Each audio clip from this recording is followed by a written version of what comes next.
प्रणाम सब गोटे के। हम ममता ठाकुर एक पुरान दहेज प्रथा के गीत सुना रहल छी।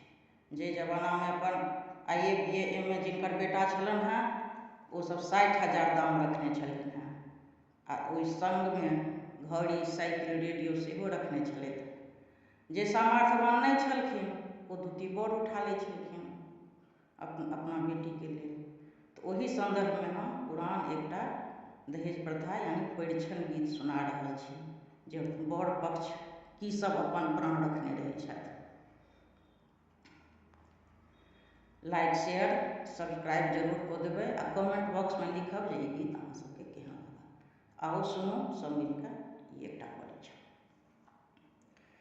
की कहियनु हे निर्दय समाज के तिलक प्रथा जे देलनि छला, बड़ के बाप बखारी बान्हथि कन्यागत के घोंटी गेला।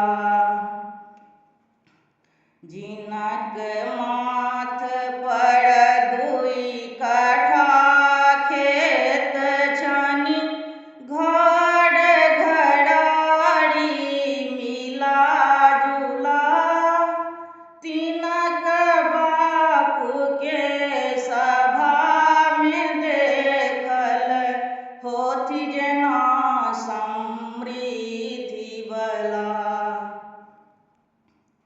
कहथि पुत्र के करब विवाह जँ 60,000 हो देवे बला, बड़ के बाप बखारी बान्हथि कन्यागत के घोंटी गेला। एतबे सँ फुरसत